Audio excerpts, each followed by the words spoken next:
What do you do when you're the chairman of the Democratic Party and your nominee for New York mayor is a communist and a terrorist sympathizer and wants to defund the police and literally wants to let women who are getting abused by their husbands just suffer without calling the cops? What do you do if you're the Democratic national chairman?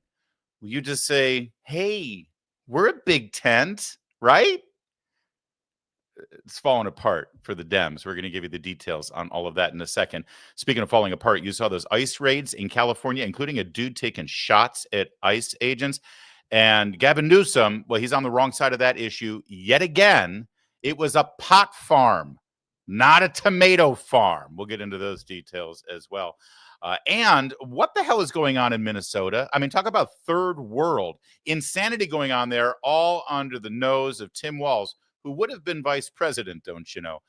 All that and a whole lot more coming up right now. We're brought to you by The Lion. I'm Larry O'Connor, and you can call me Larry.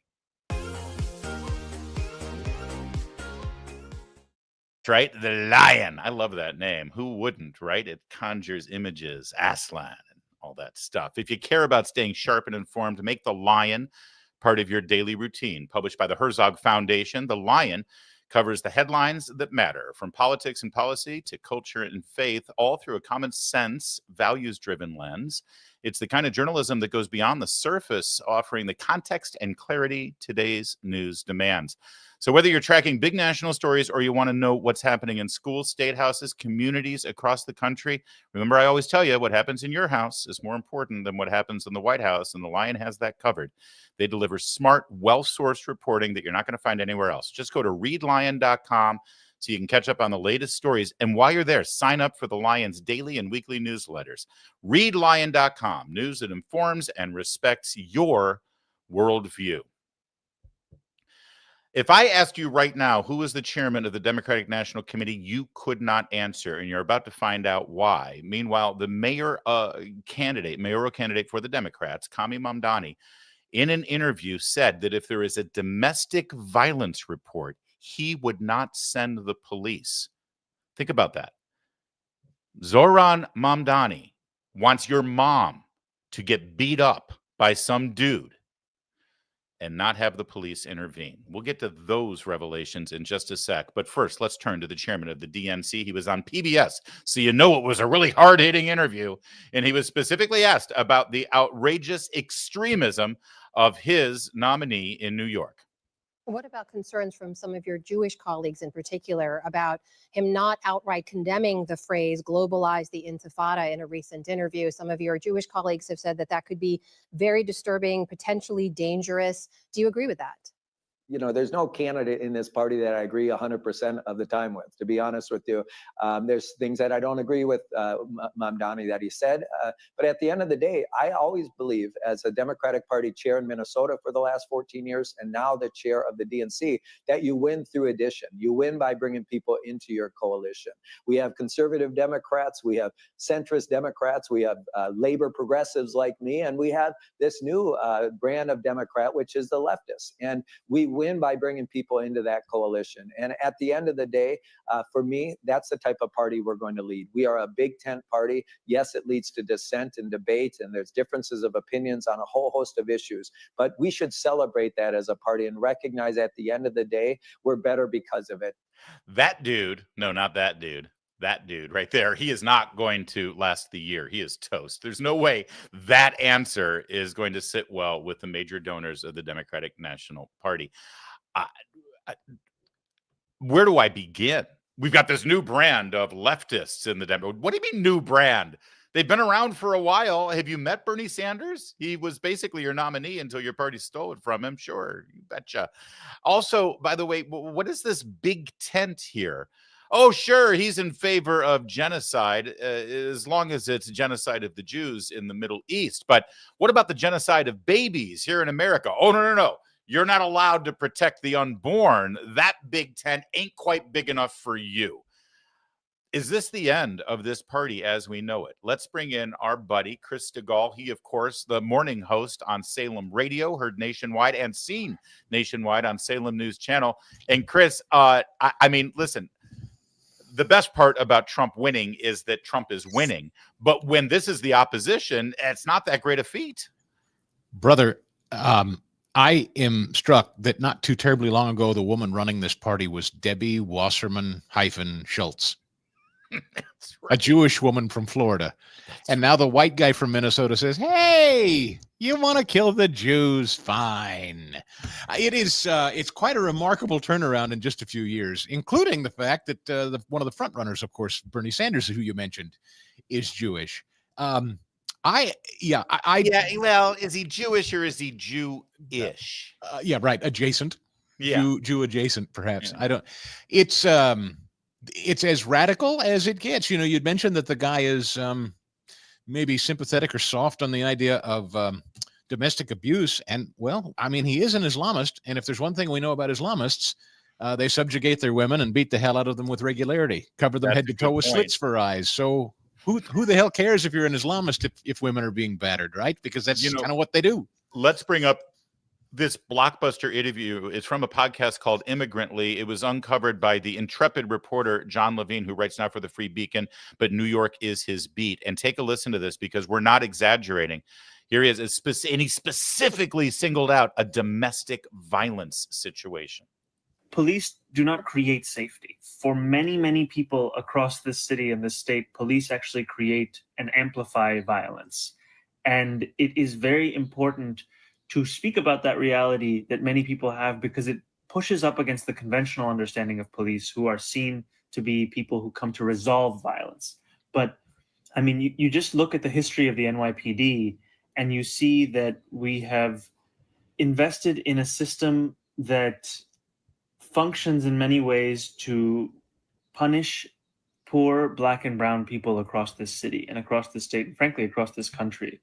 And there are so many responsibilities we have given to police that frankly should have nothing to do with their departments. A homeless person is on a train. They do not need a stranger with a gun to come and resolve that situation. If somebody is jaywalking, if somebody is surviving, going through domestic violence, there are so many different situations that would be far better handled by people trained to deal with those specific situations, as opposed to an individual with a gun. There you go. It's amazing the scenarios that he painted there, including the homeless person who's on the subway.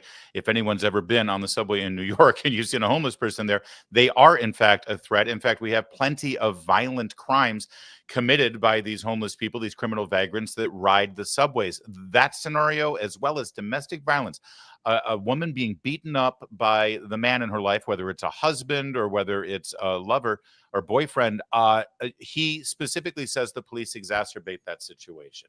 Yeah, I've been thinking about left-wingers who like to think that men can be women. Do you think this would cut down on left-wing men transitioning to women if guys like that will allow them to have the hell beaten out of them by other men? No, because they can actually put up for themselves. They can protect themselves because they are men after all. That's true, muscular men. So they're still built that way, even if they look right. Yeah, it's hard to keep up with this crew. I don't know. It's strange. Charlie Kirk, our colleague, said that this is, and I thought it was an interesting phrase he used, an anti-civilization movement.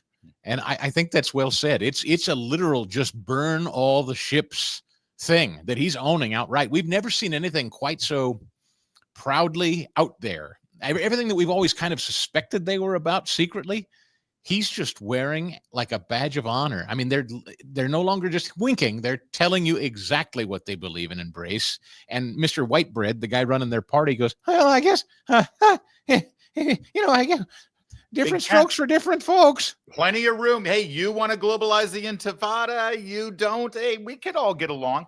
And that's why I started with him, because what happens today when AOC is asked about this, or Hakeem Jeffries is asked about this, or Chuck Schumer, all New York Democrats who pretend to want to have higher office or want to have a national position, how do they dance around this thing?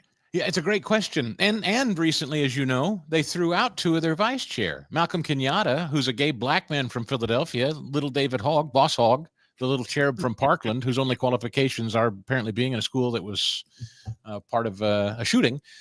Both of them were vanquished. I mean, the party threw them out, which I don't understand. But, Larry, I think about the Democrat Party, and I remember so long ago I don't know, what was it, during the Mitt Romney era when they were nominating at their convention, and it was the mayor of LA at the time that had to get control of their nominating convention because they had decided to toss God from their party platform. That was, 13 years ago or more. So they've been telling us for quite a long time what they believe. Now it's manifested in this guy. It's bananas, but here we are. It's a great point. I'm gonna do a Tucker Carlson on you. I'm not going to ask you the population of Iran.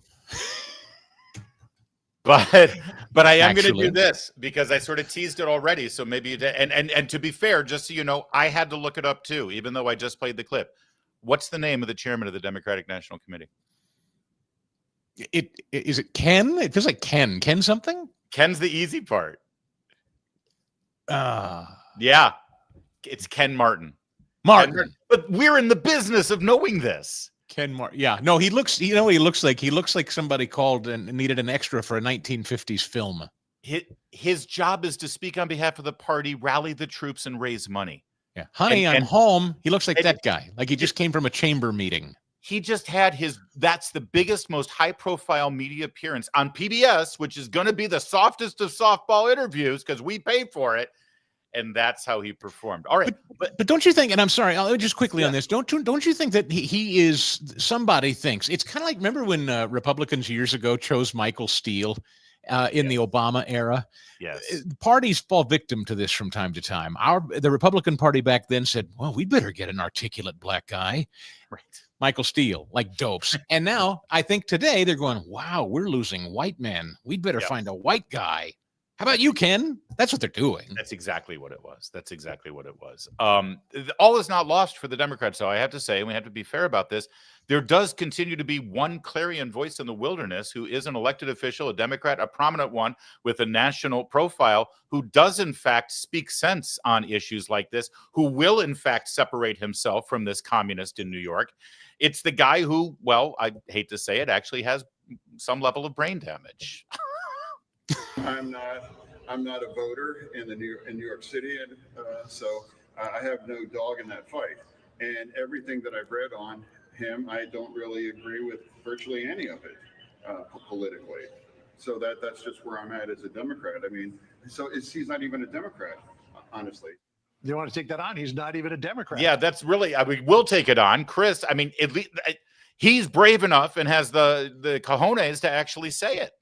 A lot of people wonder what he's up to. Back in Pennsylvania, that plays very well. How he votes is something I always like to encourage people to watch. But there is one thing that he's been very consistent on. He doesn't have time for this anti-Semitism that's reared its ugly head in the Democrat Party. And for that, if nothing else, I compliment Senator Fetterman on that. He has, every time he has denounced that, he stood solidly behind Israel. And so now that an anti-Semite, an Islamist, is becoming the new face of their party, yeah, Fetterman is denouncing that. I think, if I'm to be honest, though, I think economically, Senator Fetterman probably, if he had to vote, would vote with that crazy in New York far more often than he would with you and me. So certainly closer to his economic principles. Didn't he run as a Bernie Sanders type Democrat? Oh, well, yes, but to be clear, see, this is an interesting thing, Larry, because in Pennsylvania at the time, he'd had that massive stroke and then went underground. And much like Biden, I maintain that the lunatics who ran the Biden administration very similarly were running the John Fetterman campaign. All of the lunatic progressives that got him elected are bewildered today. From the New York Times on down, they're trying to railroad this guy. So now he's figured if he's going to stay alive, he's going to have to start to sound more centrist. He's going to have to go home to blue-collar Pennsylvania and try to make the sale that he's not a radical leftist. That's the only way he'll win another term. So, it's the old cliche. I'm old enough to remember, but we're not that old, and we are old enough to remember when David Duke, former Klansman, was nominated as a Republican in Louisiana for a couple of, including governor. And Republicans across the board denounced him. Across the board said he's not, hey, he may have won the Republican nomination, but he ain't a part of our party. He's not a Republican. I think it's a fair comparison here. when you've got a Klansman and you've got an avowed Islamist communist. Yeah, and it's interesting because they seem to more readily identify and own that than they do when you ask, why did you let Biden run a second time? Have you noticed that that seems to be the thing that sticks with them, that they can't explain? When did you know Biden wasn't cognitively able? Do you think he should have run a second time?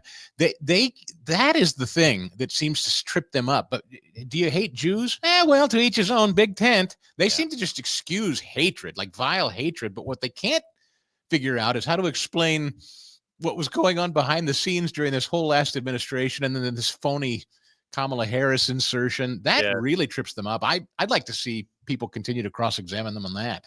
But meanwhile, Zohran Mamdani now on the record wanting to defund the police and change the rules of engagement for police so that if there is a domestic violence call, he won't send the cops to stop the violence, to protect the innocent. And then what do cops in New York do? What choice have you as a cop in New York? I mean, what do you get engaged? And they have a depressingly low rate of employment in policing anyway right now. They need so much more help. I can't imagine being in uniform in New York City under that kind of leadership. I can't. One more clip out of New York here, and we'll wrap things up on this topic, and that comes from Curtis Sliwa. Now, he's the Republican nominee, perpetually so. I think this is the third time out now for Curtis.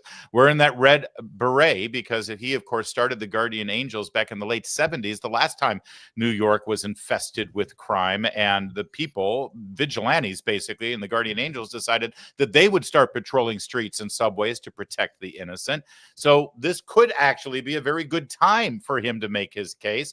And he made a very good point about Zohran Mamdani's hypocrisy yesterday on Fox.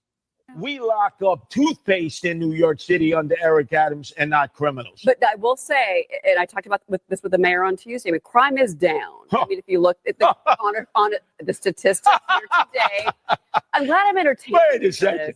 I'm in all 350 neighborhoods. No other candidate is there. I ride the subways every day. Find me a New Yorker who says they're safer. Are you kidding? Their number one concern is crime and the subways, and they can't go out at night. Of course, Eric Adams is going to say that. He says it's a perception. It's all in our mind. Well, if you walk around with 10 NYPD armed police officers everywhere, you're going to be safe and secure. I don't have any security, and I'm the only guy who's been targeted for an attack, shot by the mob in 1992. And then here's Zohran Mamdani saying everybody should have social workers, no cops. And yet, who travels with him now? Off-duty armed NYPD police officers with guns. They're all sanctimonious hypocrites. It's do as I say, but not as I do. Okay. Chris Stigall, from your perspective in the heartland, how do you see this race shaping up? I know it's just a local mayor's race, but it's New York City. It's it's the biggest city in America, at least, let's say that. And it does become a bit of a bellwether for the party in terms of the direction that they're headed. So does Sliwa have a chance? Do they coalesce against another candidate, or does the commie Mamdani end up winning this thing? Well, you know, it's that same national argument that Republicans seem to be having right now over the Elon Musk third party. I think we all know how that winds up when you splinter a race and there's a hot passion behind one, even though they don't have the numbers, the plurality, it's enough. When you get the passionate base mobilized, even if it's a small number, if it's a fractured vote, right, that mobilized, passionate, fractured small vote ends up pushing you across the finish line. So look, I'm never somebody to tell anybody to get out of a race, but it does seem almost impossible mathematically that Curtis can get it done. No one's ever suggested before to me a pathway to see a victory for Curtis. Eric Adams has managed to do it. The only thing about him, which gets sticky, is, you know, President Trump and his relationship there. And I think he has, I mean, personally, I think Eric Adams is beholden to Donald Trump. And so he's basically said, okay, boss, whatever you need, you kept me out of the clink. Right. So I think Adams is the best guy because Trump can get a lock on New York City and get that cleaned up, courtesy of Tom Homan. I don't know if New Yorkers will share that point of view, though. So it'll be tough. I would have a hard time predicting it, but I do think if it's a three-way race, that guy, that nut with his passionate base, scares me.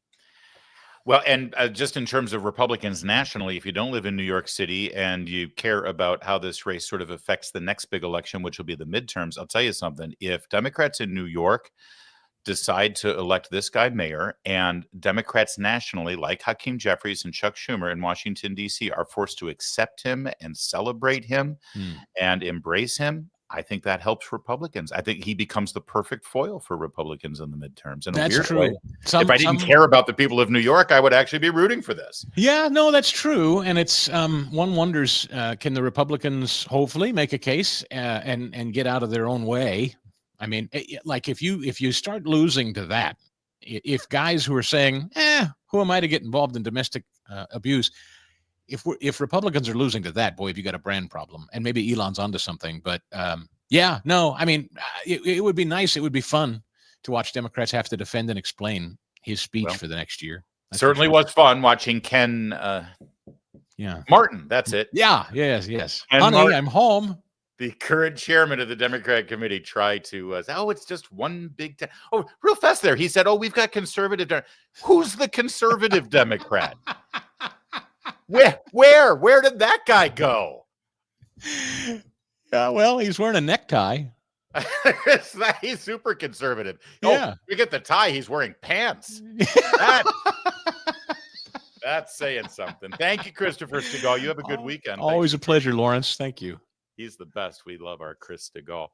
If you care about the direction of this country, you need to be reading The Lion, published by the Herzog Foundation. It's a national leader in Christian education over there at Herzog Foundation. The Lion is an award-winning news site delivering sharp, timely reporting on what's really happening in America's schools, culture, and government. It's the kind of journalism that cuts through the noise and gives you the full picture, especially when it comes to the growing movement toward Christ-centered education.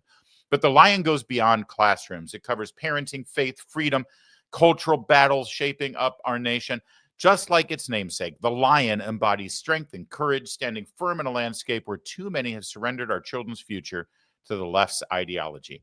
Visit readlion.com. Make sure you sign up for the daily or weekly newsletter so you never miss a headline. Readlion.com. Clarity, courage, and news that keeps you informed and equipped. Gavin Newsom, the governor of California, went out of his way to die on yet another hopeless hill. This time, it has to do with illegal immigrants who were caught child trafficking, human trafficking, exploiting children for labor while they were growing pot. And he's decided that this is the hill he's going to die on. And it's glorious. I'm sure you saw that ICE raid yesterday in Southern California. We've got lots of details about it, what was behind it, and how Gavin Newsom is getting smacked down right now by conservatives and the Trump administration because he is on the wrong side of this puppy once again. We'll get to Gavin in just a sec. But first, let's set the table. Yesterday at a press conference regarding those raids, they weren't in the city of Los Angeles proper. They were in Cupertino and Camarillo.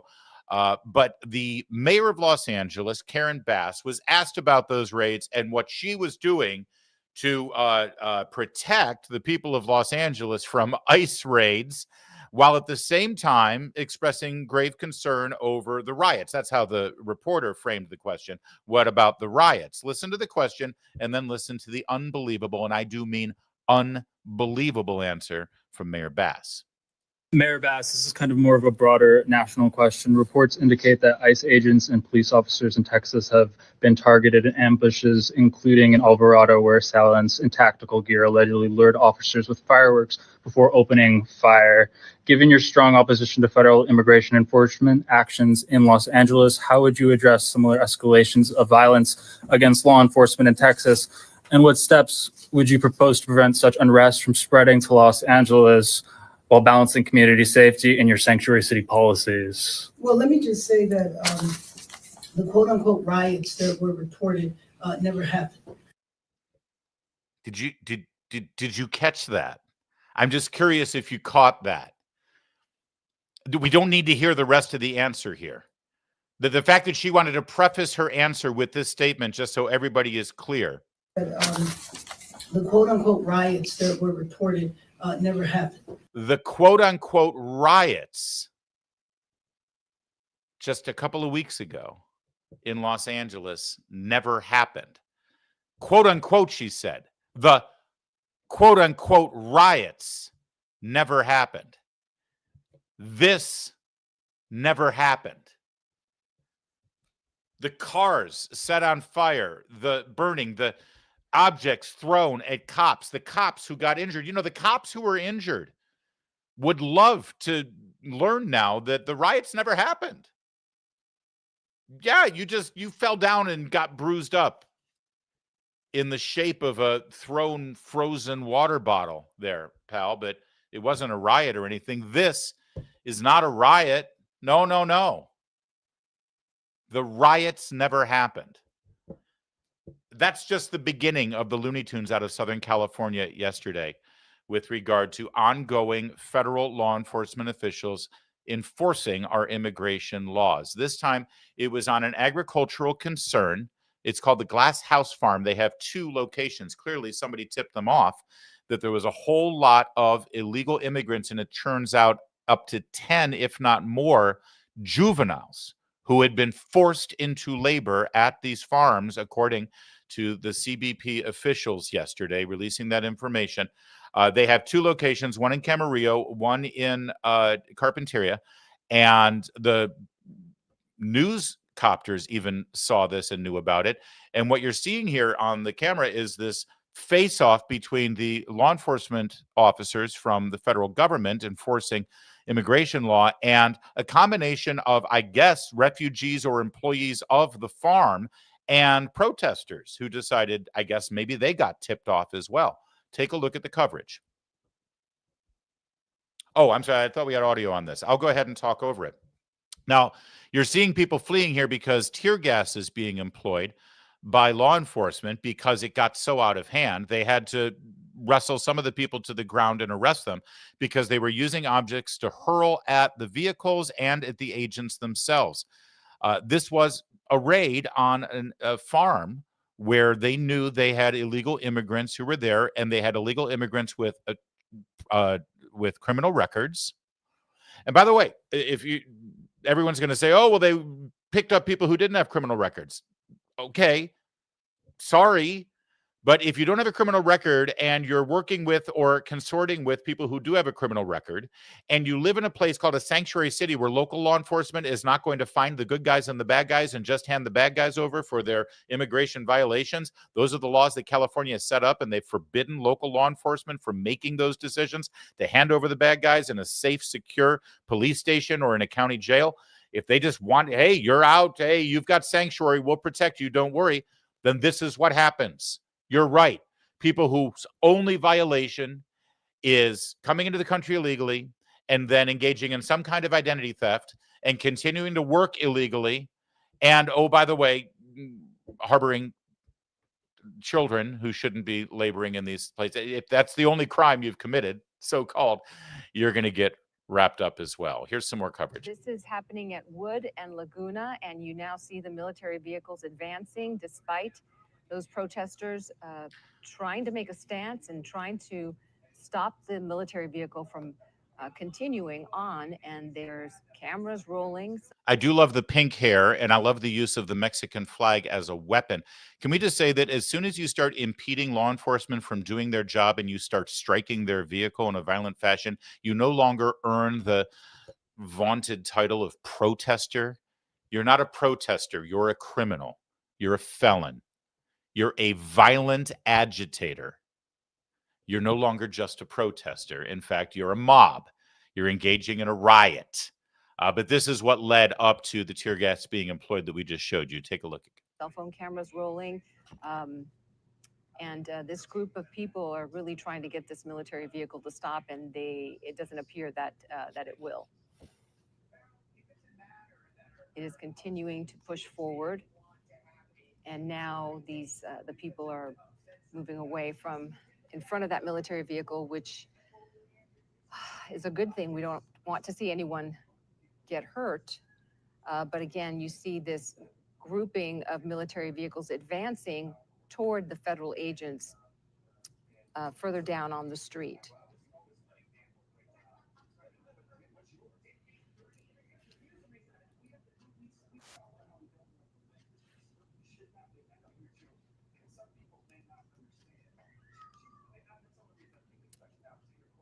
And now we see that there are some some water or something else being thrown at some of the military vehicles driving by the trucks. The protesters very clearly upset by what they're seeing, trying to intervene on behalf of the people who may be detained at some point here. All right. Again, this is from the local ABC affiliate, Channel 7. And when they say military vehicles, I mean, to be exact, in that case just there, they may have looked like, ooh, scary military vehicles, but those were actually law enforcement vehicles that are designed for unrest and this sort of thing. However, yeah, there was definitely military vehicles involved in the form of Black Hawk helicopters. Seriously, take a look at this.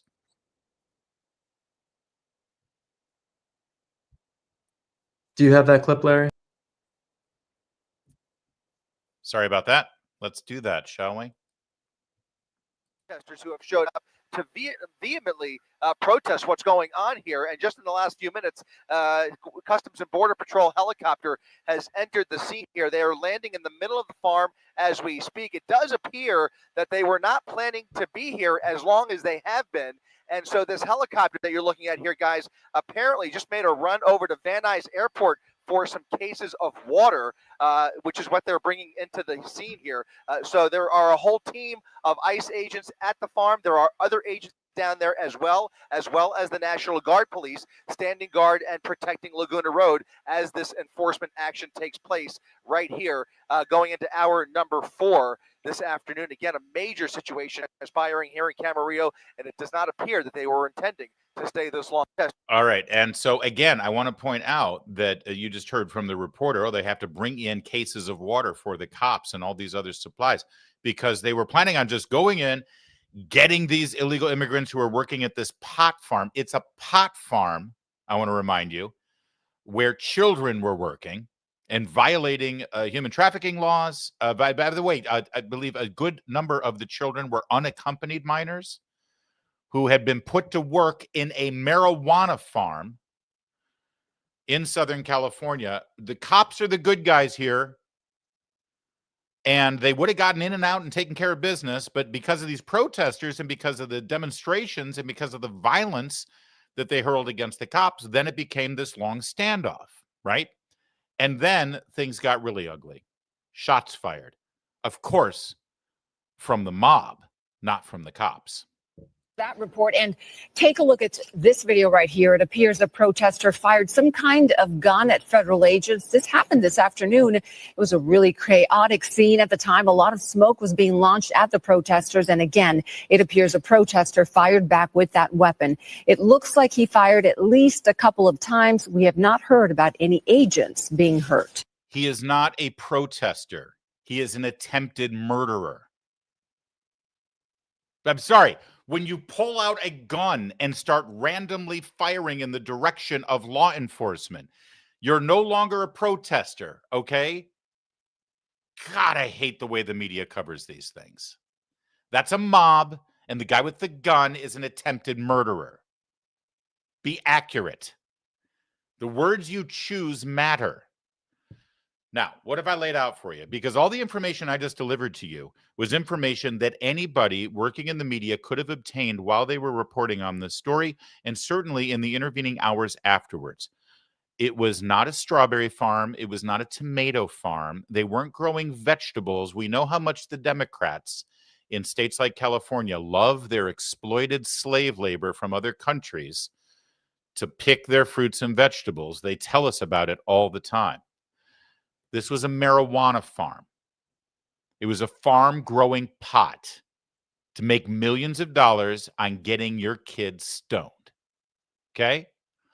And at the farm, there were criminal illegal immigrants who were suspected of human trafficking, trafficking in child labor, and engaging in child labor. And Customs and Border Patrol announced very shortly after the engagement in Southern California that they had, in fact, rescued up to 10 juvenile workers, many of whom were unaccompanied, and they had made arrests for human trafficking. Those are the facts. Now, watch how the media and liberal Democrat politicians reacted to this story all through the night.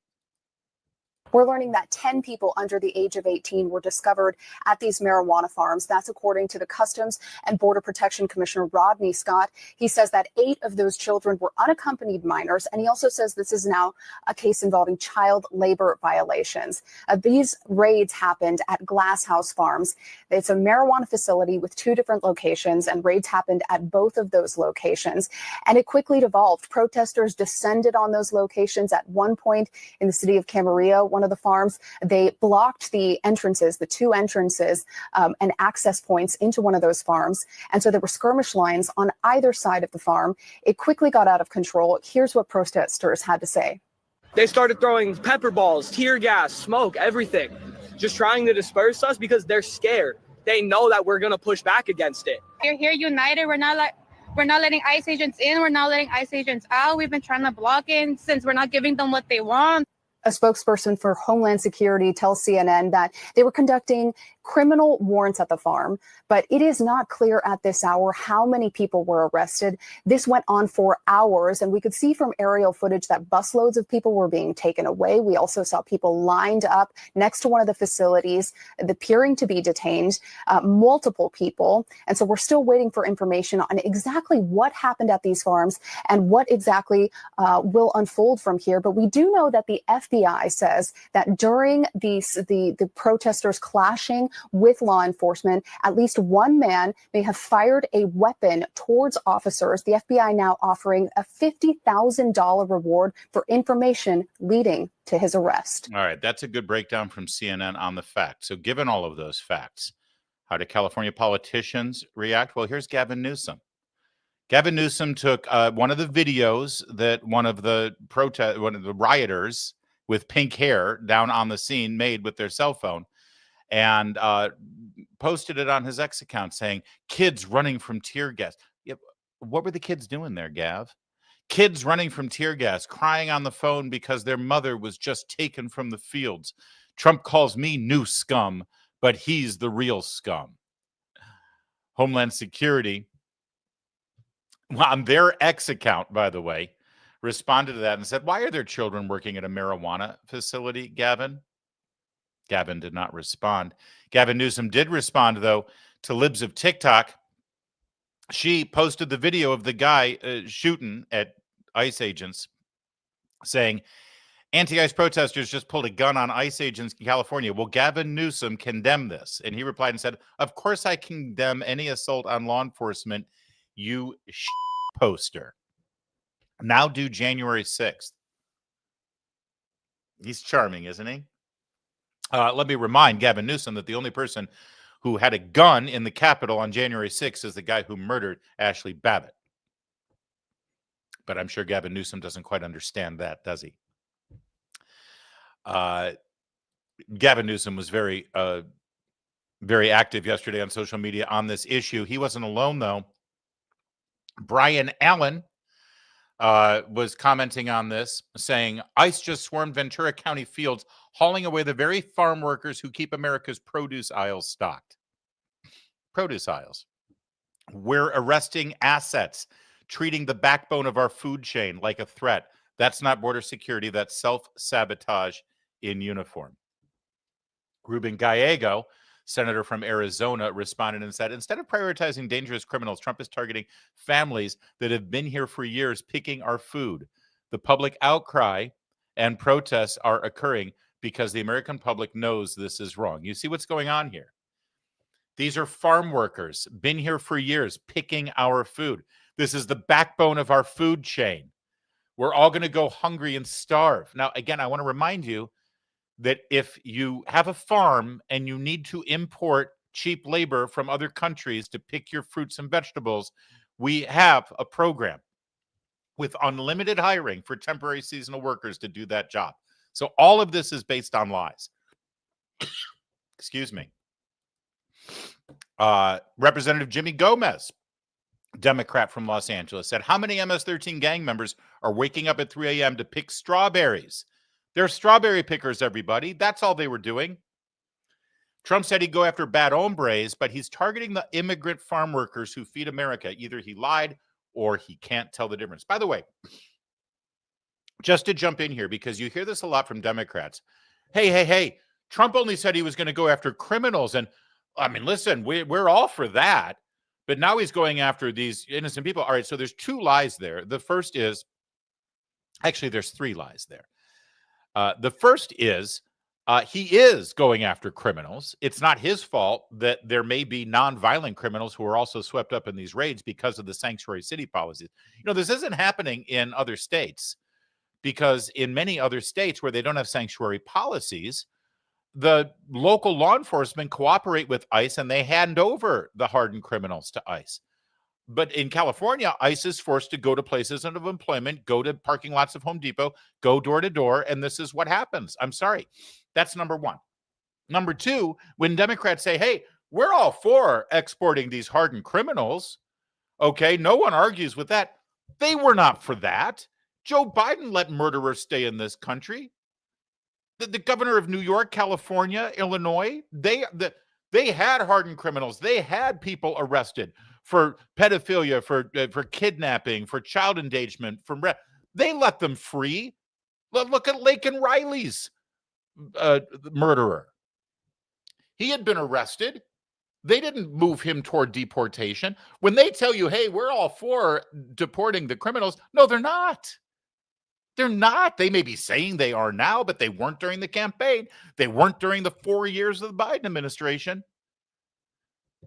And then finally, you know, Trump didn't tell us he was going to do this. What part of mass deportation do you not understand? He literally used the words mass deportation on the campaign trail, in the debates, in his TV ads, at the rallies. It's mass deportation. So they're rewriting history here.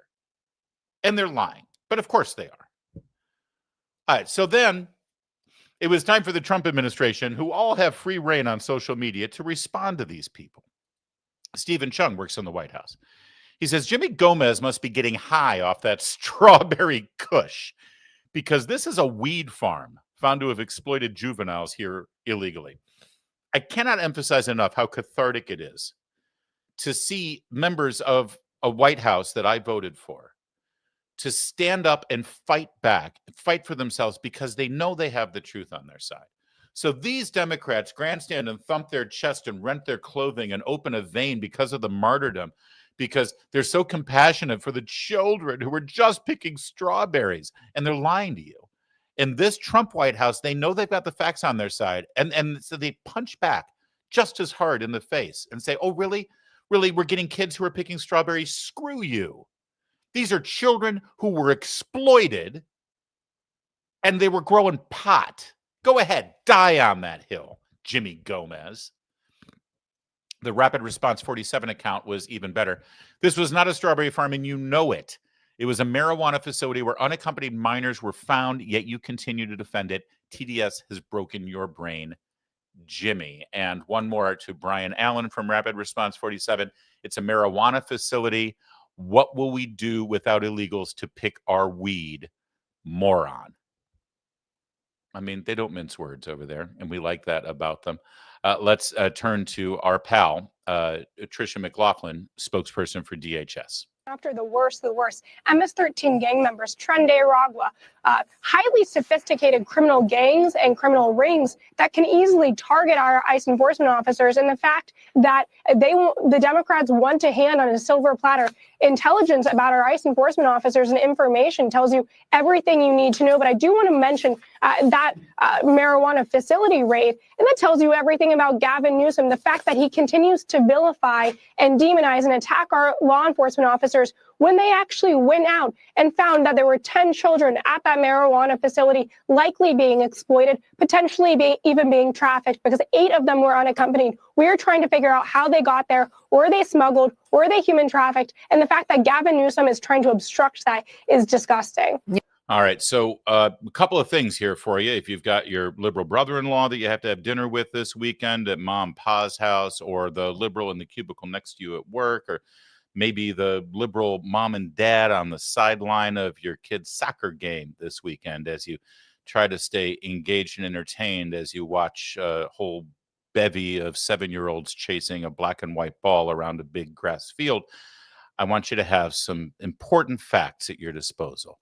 The people who are against the law enforcement officials, the ICE officers who are enforcing our federal laws like they did in Southern California yesterday, the people who oppose them are protecting the people who are guilty of human trafficking, child exploitation, child labor, breaking all of our immigration laws as well as our employment laws, and, oh, by the way, all for the benefit of growing pot. That's who they're defending. That's whose side they're on. Just remember that and stick that in your pipe and smoke it. Well, wait, no, don't stick that in your pipe. And you know what I mean. If you care about the direction, oh, no, let's do this one. If you care about staying sharp and informed, make The Lion part of your daily routine. It's published by the Herzog Foundation. We love those guys. The Lion covers the headlines that matter, from politics and policy to culture and faith, all through a common sense, values-driven lens. I think you'll like it. It's the kind of journalism that goes beyond the surface, offering the context and clarity today's news demands. Whether you're tracking big national stories or you want to know what's happening in schools, state houses, and communities across the country, The Lion delivers smart, well-sourced reporting you don't find anywhere else. Go to readlion.com, catch up on the headlines, and while you're there, please sign up for The Lion's daily and weekly newsletters while you're there. That means a lot to us on this show, too. If you go to readlion.com, you sign up for those newsletters, that's going to reflect properly on this program, and we appreciate it. Readlion.com, news that informs and respects your worldview. I think it's an understatement to say that we dodged a bit of a bullet this last election with Kamala Harris not being the president of the United States. But we dodged another bullet, too, with the running mate, Tim Walz. Minnesota is falling apart. But the great Harmeet Dillon, head of the Civil Rights Division of the Justice Department, just announced something that is maybe finally going to set things right in the Gopher State. Tim Walz should be quaking in his flip-flops, or are they Birkenstocks, knowing that Harmeet Dillon and the DOJ are going to be coming down his throat. I'm going to share all that good news for you in just a second. But first, take a look at some of the stories coming out of Minnesota. You thought DEI was dead now in our government? Whoa, not in the state of Minnesota. Look at this. The Department of Human Services in Minnesota has got a policy now drawing attention to the state's explicitly racist hiring policies. That's right. Lots of racists in Minnesota under Tim Walz, apparently. They're updating its hiring justification policy, which requires it to justify whenever it hires a non-underrepresented candidate for a job where underrepresentation is said to exist. Let's cut through the BS and the buzzwords here, and let's just say what it is. If you hire a white person, you have to explain yourself in the state of Minnesota. Hey, we just hired this guy. Oh, yeah, he looks kind of white. Explain yourself. Defend your actions. What the hell do you think you're doing? That's Tim Walz's Minnesota. You think I'm overstating the case? Nope. Here's how Liz Collin, an investigative reporter, broke it down here for Alpha News. Hiring justification policy at DHS goes into effect next month. Quoting now from the policy, hiring supervisors must provide a hiring justification when seeking to hire a non-represented candidate prior to an offer of employment being made. This is the policy. And it says employees may be subject to disciplinary action up to and including termination for failure to comply with these policies. Hey, we finally found a justification for firing a government employee that the Democrats will get behind. If you hire a white person without our permission, you're out of here. Elon Musk should have tried that with the Doge initiative at the federal level. Furthermore, protected groups, the underrepresented, include females, persons with disabilities, members of the following minorities: Black, Hispanic, Asian, or Pacific Islander, and American Indian or Alaskan Native. I'm actually shocked that gender identity was not included in this. It seems kind of racist to have a policy like that that specifically says if you hire this type of person and you don't hire that type of person, you'll be fired. That's not the only thing happening in Minnesota, by the way. This is the HR director at the Division of Pollution Control. They have a pollution control agency in Minnesota. That's hilarious. HR director Vonnie Phillips called an Alpha News reporter a effing rotten B word from his official state email. Here, take a look. From Vonnie Phillips, MPCA, this was a request for comment on the racist allegations and racist social media posts. So in other words, there were allegations that this guy, Vonnie Phillips, had been posting racist stuff on social media. And a reporter for Alpha News says, hey, can you comment on this? And his response, hey, you can't make it up. Hey, sir, we've heard that you've been quoting racist and offensive things on your social media. We're going to be writing a story about it. We want to give you an opportunity to comment. Do you have any comment for us? Yeah, I got a comment for you. Good luck. My Facebook page is within the protected concerted activity guidelines. Therefore, do what you want. Nowhere on my Facebook page lists my employer and the person, the gutless, worthless coward that reported me. The hell with them. Please tell them I said that. You, Jenna. Notice I did not use my work mail. Get rotten. I may want to consult with your legal counsel. Vonnie. It would have been great if he had said, love Vonnie.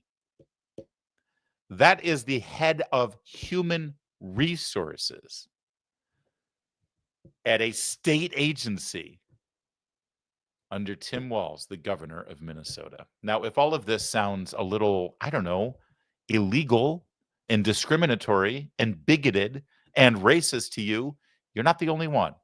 Harmeet Dillon heads up the Civil Rights Division of the Justice Department, and she posted this.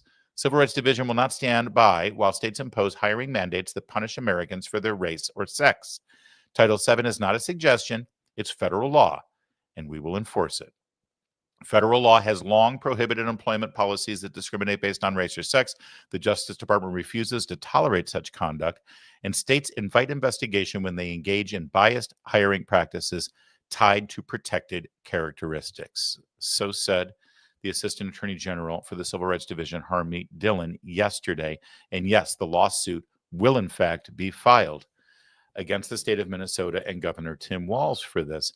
You see, up until now, you've been told that racial discrimination and bigotry in the name of diversity and inclusion was not only tolerable and permitted, but it was desired and it should be celebrated.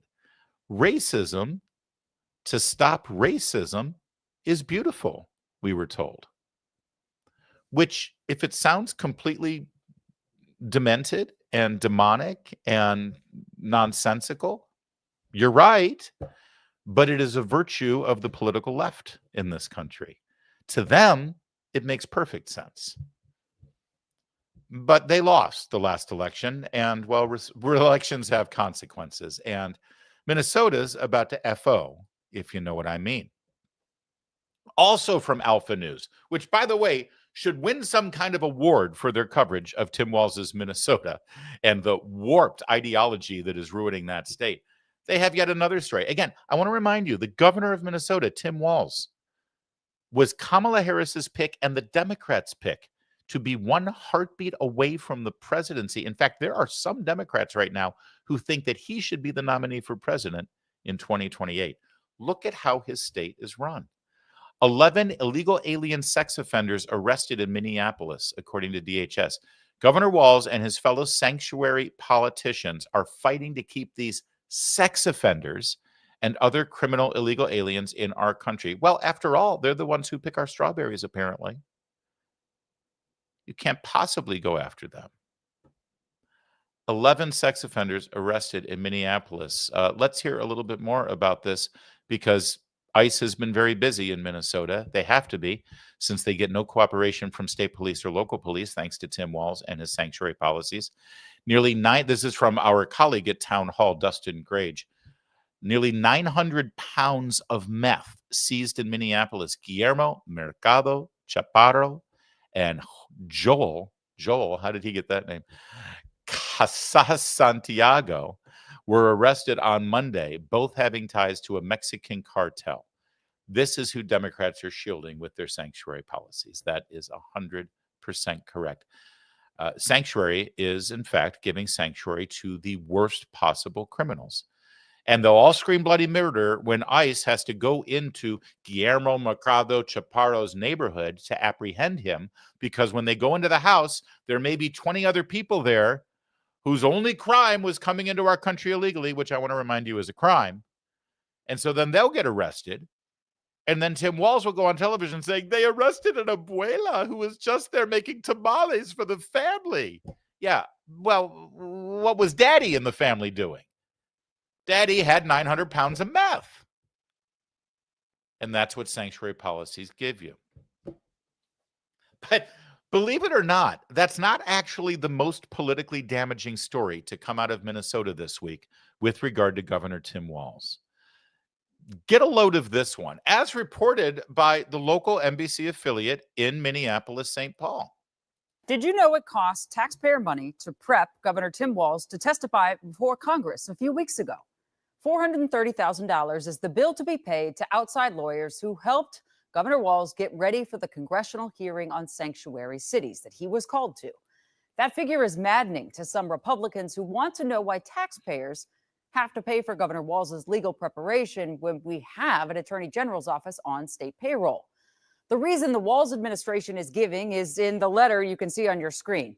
They say that the Minnesota Attorney General's office was providing initial legal counsel, then recommended to Governor Walz to get outside legal counsel to better prepare him for the specialized nature of the questions he was going to get at a congressional hearing. I did some digging today, and I found it's not unusual for politicians called to a congressional hearing like that to do what Walz did. The mayor of Boston did it. It cost her city's taxpayers $650,000. The mayor of Denver did it. It cost that city's taxpayers about $250,000. But let's get back to our state, our taxpayers, and our governor.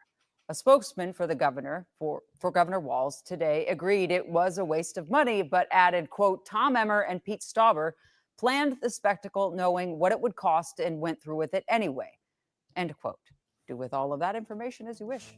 Yeah, the Republicans made us spend that money on outside lawyers to prepare Tim Walz for testimony. And I do love that the rationale was, well, listen, Democrats in other Democrat-run cities and states did it. So, no big deal. Now, just in case you're wondering what the hell this is all about, you'll remember these hearings. We highlighted it here on the show.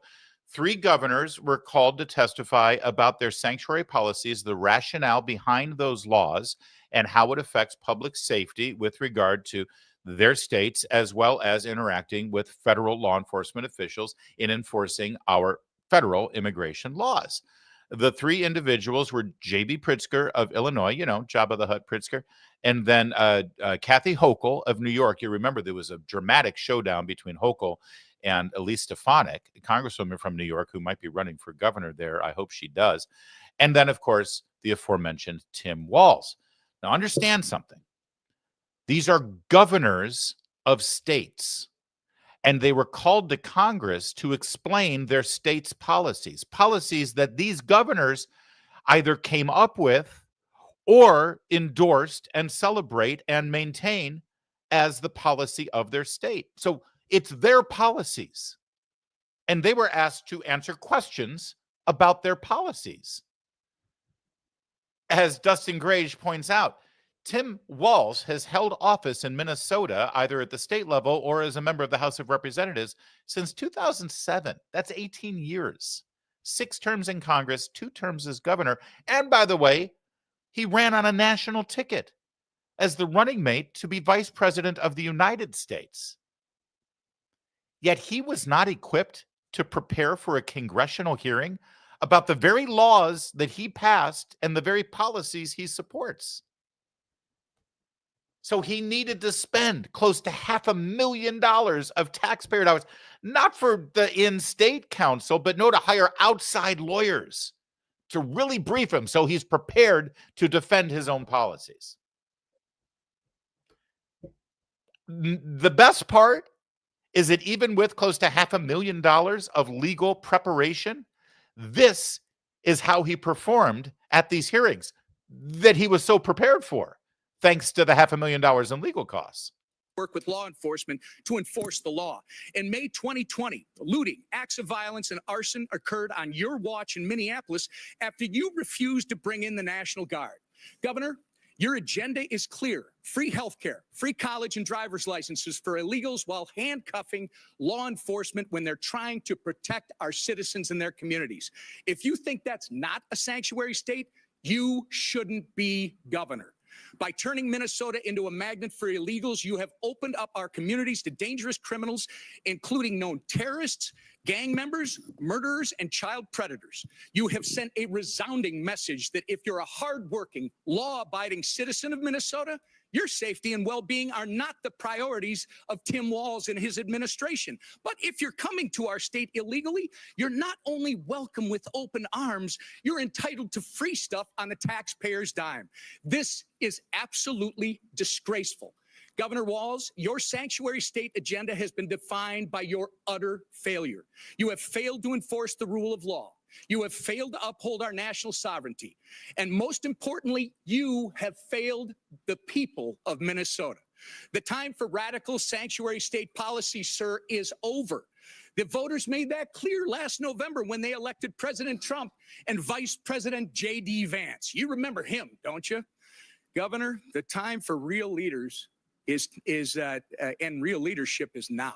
And with that, sir, actually, Mr. Chairman, I ask unanimous consent to introduce into the record the governor's tweet that I referenced from May 23rd, 2018, which makes it clear his hatred for federal law enforcement. Thank you. Without objection, so ordered. Mr. Chairman? Yes. Chair recognizes Mr. Mfume. Mr. Chairman, thank you very much. All right. So now you may be thinking, well, that's not fair. Tim Walz didn't get a chance to respond to that. That was just Tom Emmer, Minnesota Republican, who was grandstanding and giving a speech. Okay, fine. How about when Tim Walz was asked to his face to explain a comment that he made when he referred to ICE agents as members of Donald Trump's Gestapo? Do you remember this? A portion of today's testimony, and I'm going to begin with Governor Walz. Governor Walz, I thought that maybe your statement referencing ICE as Gestapo was an outlier statement, but now that Mr. Lynch has endorsed it, it appears that it could be some type of Democrat talking point. Governor, do you and other Democrat politicians understand why referencing ICE as Gestapo is offensive? I'm going to explain. The Department of Homeland Security is reporting that ICE agents are now experiencing a 413% rise in assaults. We've seen numerous videos of rioters obstructing and assaulting federal law enforcement after your remarks, including in Los Angeles.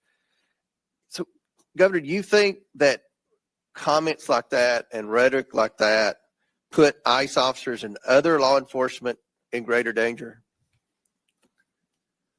Well, thank you for the question, Mr. Chairman. First and foremost, any attack on law enforcement is unacceptable, wherever it's at, whether it's state, local. So you understand, and I've got limited time here.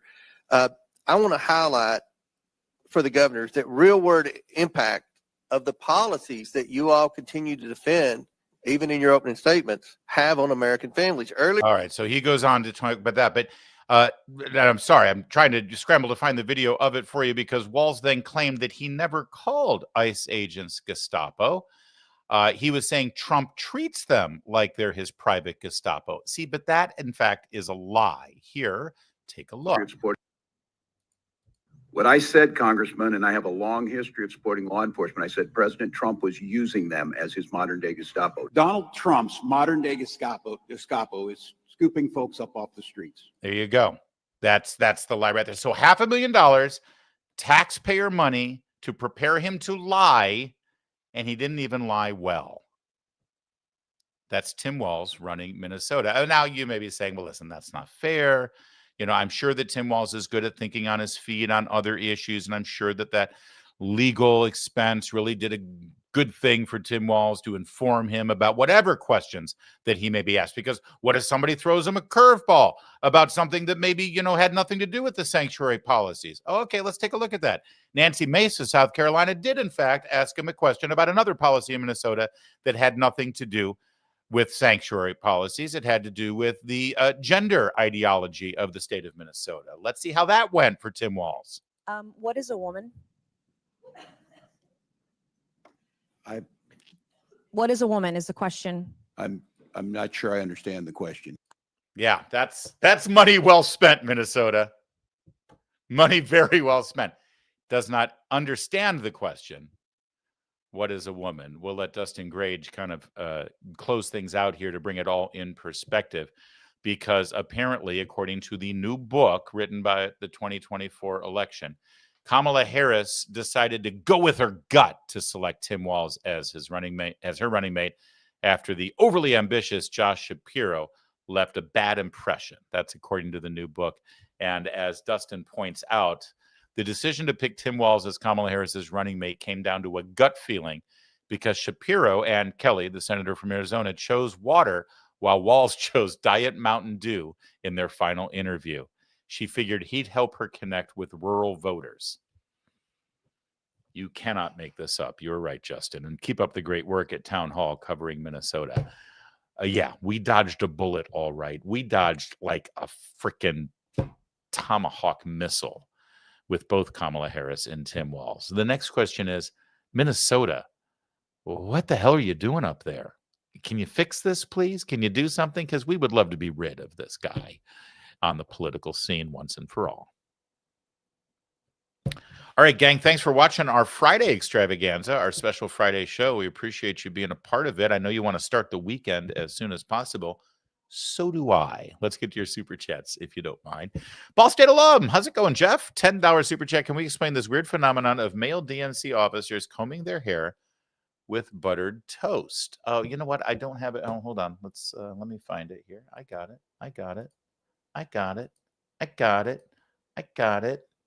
Here it is. You talking about your Jewish colleagues in particular? Talking about that guy? Buttered toast. There's something going on with it. I'm one to talk about hair, though, honestly. I mean, I shouldn't. But it is a weird phenomenon. You're right, Jeff. Well spotted. Thank you very much. What a guy. That Ken Martin is his name. I'll never forget that. Thank you, Jeff. What else have we got? You know, I just want to say that I think Ken Martin reminds me of like Walmart brand Mr. Rogers. I think that's well spotted as well. Yeah. He is a non-entity. He's not going to last. There's no way. The Democrats are in. Georgina Gage with the $2 super chat. The pot farm bust is just the tip of the iceberg. Yeah, they're going to continue. And in fact, let's not forget the big, beautiful bill. Your reconciliation package just funded these raids to like tenfold from where they've been.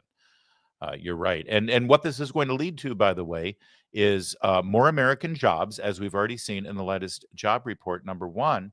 And number two, it's going to lead to more self-deportations because people are going to decide they don't want to deal with this. If they're here illegally, they've had a free ride so far. They've gotten all of these benefits. They've had law enforcement look the other way. They've been told that they'd be protected. And now, well, they're recognizing that that protection is gone. And they're going to just rationally figure out that it's better to self-deport. And that's what's going to happen. It's already happening. Lou Gunn with a $1.99 super chat for your coffee. Well, not at Starbucks. LOL. What is that? She's saying that $2 isn't enough to get Starbucks. Oh, the $1.99 is for your coffee. I'm so sorry. Thank you, Lou. A little bit goes a long way. And in fact, I don't get Starbucks coffee very often. You know what's weird, Kevin? Do you drink the Starbucks? Rarely. They donate to Planned Parenthood, so. Right. We used to have Starbucks in our office, right? And then we rose up against that. And I think the latest, our coffee now is Dunkin' Donuts coffee at the office, isn't it? That's right. That's right. It's weird. I don't drink Starbucks either, except when I'm traveling. Whenever I'm on the road at the airport, or there's usually a Starbucks near the hotel I'm staying at, that's when I get, I admit it, even though I don't like where their money goes. I do just because they're there, and it is usually better than whatever you get at your hotel. Lou says, I don't like Starbucks coffee, and yes, Kevin got it. Yes, I'm sorry, Lou. You know what? It's been the end of a long week. Do you people have any idea how many hours I broadcast each week? And now that we've added this Friday show, I mean, my brain cells are at my wit's end, Kevin. I couldn't tell. It was a great show. I appreciate that. Thanks to Chris Stigall, it was. And thanks to you all for being there. thank you so much for liking and subscribing and being part of our audience every week. And you're doing a great job in promoting the show. We appreciate it a ton. If you liked any of our segments today, Kevin's going to post it a little later on this platform so you can share it individually too. To anybody that you want to share it to, just copy that link and put it on their social media. We appreciate it. That helps us out as well. And we're back in our regular studio next week as we leave our Oklahoma summit this weekend and head back to the swamp in the nation's capital. So we'll see you there on Monday. In the meantime, have a great weekend. My name is Larry O'Connor. You can call me Larry.